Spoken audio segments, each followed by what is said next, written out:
We are Marianne and Chris, and we have been travelling since May 2018. And for the past 6 months, we've been preparing ourselves and our van Trudy, a 15-year-old Fiat Ducato, for our next epic adventure, which will see us drive around the world. And in this video, we're going to share with you all those extra bits of equipment that we've got to make sure we survive this epic adventure. This is the fuel filter we're going to be using. We did a bit of research online and this is the one for us. It's the biggest one we could find. We have one issue, and that is when we've unpacked it to actually have a look at the actual product, is that it's got a straight non-flexible end, and obviously our fuel entry point is at sort of that angle, so we're going to get some flexible hose pipe and a Jubilee clip to make that work.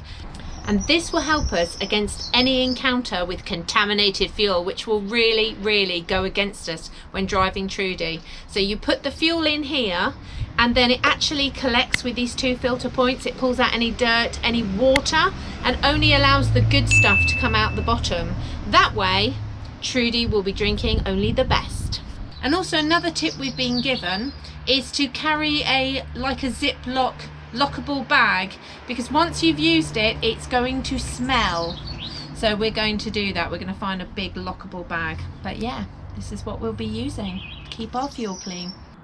One of our very generous followers, Darren, he actually donated us 5 all-terrain tyres, and we're taking a spare one with us because you never know, just in case, what may happen. So yeah, we've got 1 spare tyre that goes under the bed.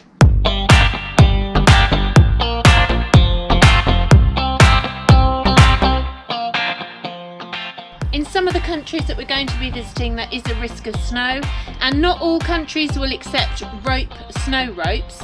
So we've actually invested in some snow chains. I think Austria is one of the countries where it's legal to have snow chains. So we're going to practice putting them on. How exciting.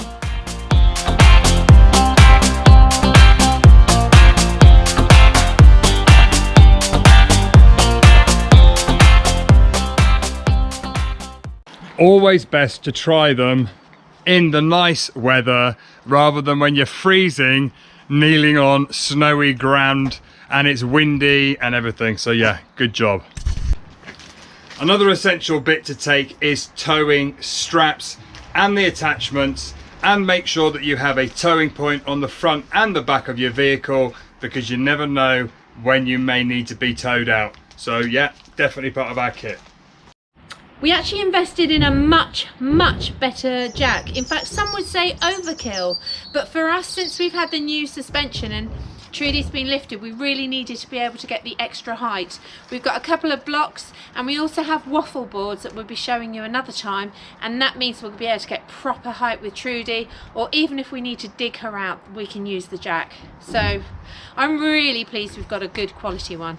So another essential thing is jump leads, just in case we end up with a flat battery. We do have a solar charger, a solar panel that we can plug into the engine battery as well, but always handy to have just in case, and also nice to help somebody else if they're in trouble. Also got a spare set of windscreen wipers and front and back number plates, because getting these made up on the road may be a little tricky, and so always good to have. We've also got some spare mirror, 1 so I can look at myself, 2 so I can signal Marianne. No, these are mainly in case the wind mirror gets damaged or something, we can make some kind of mirror.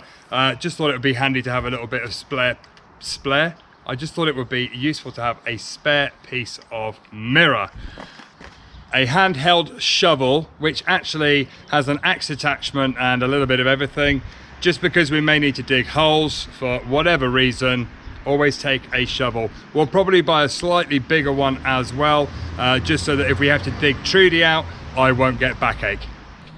We've shared this in previous videos, but this is our compressor bag, and we're doing really well actually at getting everything in and working out how to get everything in. So I'm really pleased actually. But yeah, so This was one of the problems, a large water for drinking water container, but it actually fits in now. And also our spare Thetford toilet cassette, because if we're in town and we can't find somewhere to empty our toilets, or we're struggling anywhere to find how to empty our toilets, we've got a spare one just in case. And that fits nicely under this shelf. We're also taking a spare oil filter and fuel filter and an air filter, just because sometimes these may be hard to get on the road. 2 jerry cans for fuel, so we're going to keep an extra, I think they're 10 litres each, so we're going to take an extra 20 litres of fuel diesel with us. And we've taken enough engine oil to do a complete oil change if we need to. Although we have a tow rope, I've decided to take another piece of rope because you just never know when you need it. I'm also going to take a broom. Washing line. Yeah, washing line or anything really. But also we'll be able to use that as a dustpan and brush, and that will sit nicely under my bed. Yeah, baby. We're also taking a fishing rod. Thank you very much to Neve and Martin, who gave us this fishing rod when we were in Ireland, and this trip I am sure we are definitely going to use it. I've also invested in a small landing net because I don't want to catch the big one and then not be able to pull it out. So yeah, this is really, really important for us. Survival tips, bring a fishing rod.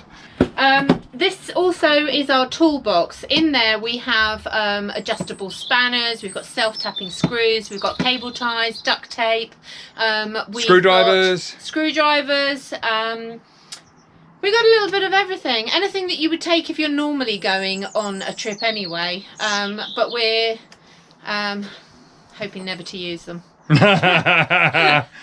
This is one of our amazing waffle boards. We bought some little plastic ones off the internet and were slightly horrified.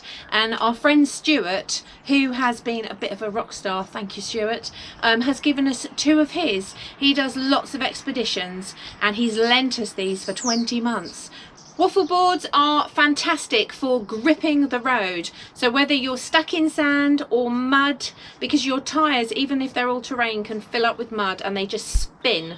So these actually grip into the ground, whatever the substance is, whatever the floor is, and it allows your tyre to then go over that tricky floor. We've seen a few videos on Mongolia. We're definitely going to need them. And these are really good ones because you can actually use them to bridge holes as well, but you need to handle them with gloves, so he's given us these gloves, so that's great. So thank you Stuart, honestly, we know we're going to use them. Packing the van, getting everything in, and obviously something this big was a little bit tricky to find a new spot as we'd almost packed the van. But we found that one fits on the shelf underneath there in the storage cupboard, and there is also a little hole underneath this mattress area. So under the bed slats, there's a gap and it perfectly fits one of them. So that's perfect. We've managed to get them all in. Whilst we were doing the work with Aaron, he very kindly cut to size these sheets of Perspex, which I'm storing behind the cushions on the bench seat, because it's very unlikely that you put lots of weight on your back. You tend to, all the weight goes through your bum. So I thought that would be a very clever place to store it. So it very nicely sits just there. And we've got these Perspex sheets just in case we have an accident with any of the windows. So if for some reason a tree branch comes on the top of the van and breaks that one, or if we have any intruders who come through any of the windows and break them because they're only plastic, we'll need to then make them weatherproof. So we've got these, we've got a sealant gun, and we also have a handheld drill that is rechargeable with our 12-volt converter adapter thingy. I don't know what the technical term is. And so that we'll be able to use to put the new windows on. Hopefully we'll see how that works out. So we've decided to double up as much as we can on things. So for cooking, where we use LPG for our 2 gas burner ring, as our plan B, we have a Biolight, and it's an incredibly cool piece of kit. I'm quite excited to actually use it because I've never really done the off-grid camping cooking thing apart from when I was a kid. So it has this ingenious piece of kit. We're not sponsored, we purchased this just a couple of weeks ago.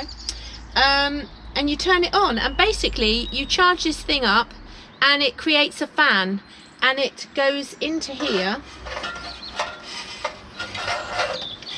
and it basically clips on, she says confidently, it clips onto there, and this little fan here, when it's charged up, I don't know if you can pick it up with the sound, it basically blows air into this little fire pit where you would put your bits of kindling or bits of wood, anything you foraged, and it will, the faster the fan, the more heat it will create. It also has this very cool knobbly thing that sticks out there, and that actually, as it gets really hot, recharges the battery. How cool is that? It also came with this little light here that plugs in here, so if you're cooking at night time, you can indeed have a little light on the scenario, and apparently you just touch it. There, look at that, how cool is that? So Very this is cool. our plan B for cooking if we don't have access to any LPG or we're getting low and we want to conserve it. Very excited about this. We've decided to only take one spare tyre, just in case. No, It's actually out of shot, so I might go down and then do it. Do it like that.